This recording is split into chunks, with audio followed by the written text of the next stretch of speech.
Continuação do capítulo 1 ou capítulo 1b.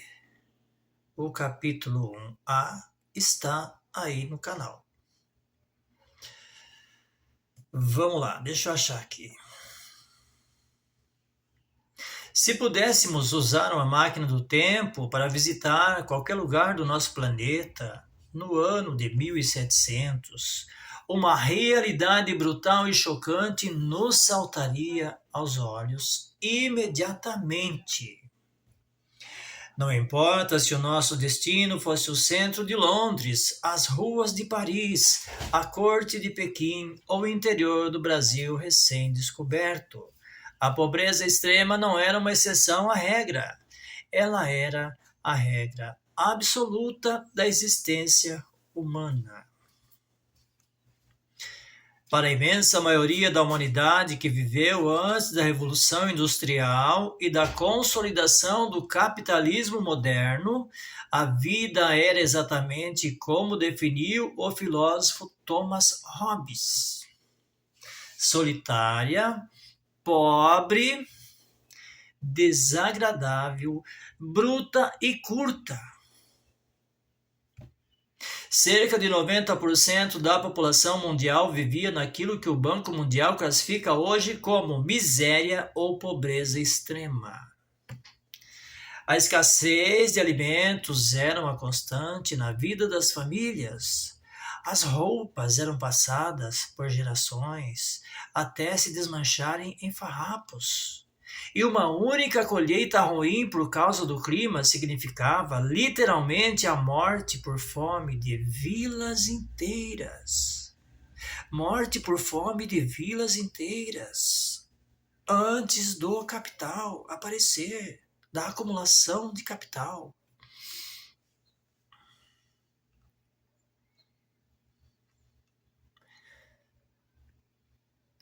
O cotidiano da miséria padrão. Para dimensionar o verdadeiro impacto do capital na vida moderna, precisamos abandonar de vez as visões românticas e poéticas sobre o passado bucólico. Bucólico significa passado do campo, vivendo no campo, enfim, mais ou menos isso aí. A vida no campo antes do século XVIII era uma dureza quase inimaginável para qualquer pessoa de hoje. As habitações da esmagadora maioria dos camponeses na Europa, por exemplo, não passavam de cabanas escuras feitas de palha, madeira e barro. Elas não possuíam janelas e o chão era de terra batida. No inverno rigoroso, famílias inteiras dividiam o mesmo espaço úmido e abafado com os seus poucos animais domésticos e de carga, usando o calor dos bichos para não morrerem congelados. O conceito moderno de privacidade simplesmente não existia, e o de higiene, muito menos. A água potável era um luxo inacessível. A maioria absoluta das pessoas consumia água coletada diretamente de rios poluídos ou de poços rasos e contaminados. Sem saneamento básico ou qualquer tratamento, surtos de cólera, desinteria e febre tifoide não eram acidentes raros. Eram eventos cotidianos, devastadores e que dizimavam comunidades inteiras em questão de semanas. O banho era um evento raro, muitas vezes realizado poucas vezes ao ano, e as pessoas passavam meses vestindo a mesmíssima muda de roupa sem lavá-las. A medicina daquela época era primitiva, mística e completamente ineficaz. Se uma criança nascesse em uma família comum na era moderna, as suas chances de conseguir chegar aos 5 anos de idade eram de míseros 50%. As mulheres enfrentavam o momento do parto não com alegria, mas como uma provável sentença de morte por infecção hospitalar ou hemorragia. Uma simples e banal infecção decorrente de um arranhão superficial durante o trabalho no campo podia gangrenar e matar um homem adulto em poucos dias. Afinal, o mundo ainda estava a séculos de distância da invenção dos antibióticos, dos antissépticos, das vacinas ou dos hospitais estruturados.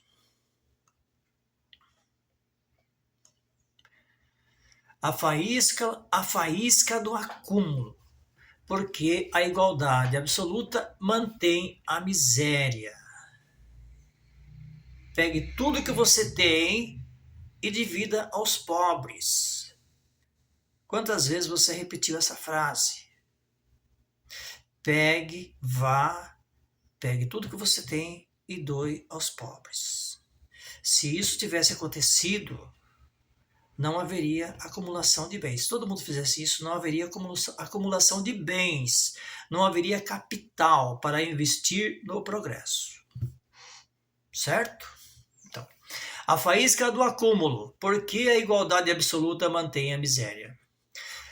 Toda essa engrenagem de sofrimento humano que vimos até aqui girava em torno de uma limitação técnica central e intransponível. A falta crônica de ferramentas eficazes e de energia que não fosse a pura força muscular humana ou animal.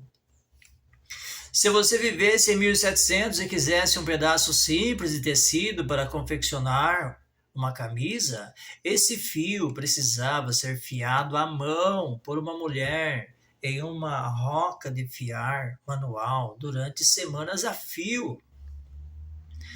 Depois, esse mesmo fio precisava ser tecido em um tear manual por um artesão durante dias. O resultado prático dessa escassez técnica era previsível. Uma única peça de roupa comum custava o equivalente a meses de trabalho de um cidadão. As pessoas comuns, literalmente, não compravam roupas. Elas herdavam casacos, calças e vestidos em testamentos de seus pais e avós, passando a vida inteira remendando o mesmo tecido gasto. O que mudava essa realidade de extrema escassez nos poucos lugares prósperos do mundo? A resposta histórica sempre foi a mesma: a presença do capital concentrado e poupado. Compreendes? Para entender isso, precisamos derrubar o mito de que a igualdade forçada gera prosperidade. Em uma sociedade hipotética, onde todos os indivíduos produzem exatamente o suficiente para consumir no mesmo dia, o progresso é matematicamente impossível de acontecer. Imagine uma tribo isolada de 10 pescadores. Se cada um desses 10 pescadores pesca exatamente um peixe por dia, utilizando apenas as suas mãos, e cada um come um peixe por dia para sobreviver, a produção total da tribo é de 10 peixes. Eles estarão pescando exatamente da mesma forma, na mesma praia, consumindo a mesma quantidade daqui a 1000 anos. Não há espaço para o avanço dessa forma, né? O avanço econômico só acontece quando alguém, seja por esforço duplo, por sorte ou por pura inteligência estratégica, consegue pescar 2 peixes em um único dia. Em vez de comer os 2 peixes imediatamente, esse indivíduo decide passar fome voluntariamente guardando o segundo peixe.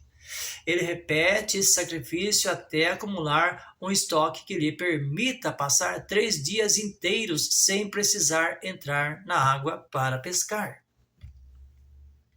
Com esse tempo livre e precioso, financiado inteiramente pelo seu próprio capital acumulado, os peixes que ele poupou e não consumiu, ele pode se sentar na areia da praia e construir uma ferramenta, uma rede de pesca. Quando esse homem retorna ao mar carregando a sua nova rede, ele não pesca mais apenas um peixe por dia, ele pesca 100 peixes em uma única manhã. Esse é o princípio básico, puro e imutável do capitalismo. A riqueza de uma civilização não cresce dividindo igualmente a escassez do presente, mas sim permitindo e protegendo o acúmulo necessário para que novas ferramentas e tecnologias sejam criadas para o futuro.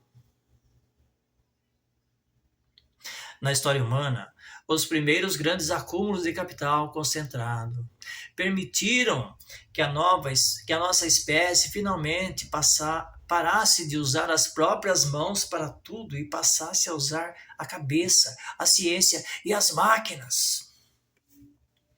Na Inglaterra do século XVIII, o surgimento de mercadores que acumularam fortunas com o comércio global gerou uma massa de capital financeiro que precisava de destino. Uma massa de capital financeiro. Eles guardaram dinheiro, grana, entendeu? Em vez de simplesmente enterrarem suas moedas de ouro ou gastarem tudo em monumentos fúteis, esses primeiros capitalistas decidiram arriscar suas fortunas financiando inventores. Máquinas a vapor complexas que exigiam toneladas de ferro fundido, engenheiros altamente especializados em minas de carvão mineral operando a pleno vapor, jamais poderiam ter sido construídas por um consórcio ou vaquinha de camponeses pobres. Elas exigiam o bolso profundo, a paciência e a ousadia de homens ricos dispostos a perder tudo em ideias que tinham grandes chances de dar completamente errado. Quando a primeira grande fábrica têxtil movida a vapor começou a operar, ela inevitavelmente chocou o antigo mercado artesanal, mas operou um milagre social sem precedentes. Ela reduziu o preço final dos tecidos em mais de 90%. De repente, aquele mesmo pobre que passava a vida inteira vestindo uma única roupa velha e remendada, podia comprar 2, 3 ou 4 mudas de roupa limpa por uma fração mínima de seu suado salário. O lucro do burguês do passado, que financiou a máquina pesada, acabou de se traduzir diretamente em dignidade, saúde, higiene e autoestima para o bolso e para o corpo do cidadão comum. Compreende? A fundação do mundo moderno estava solidamente estabelecida.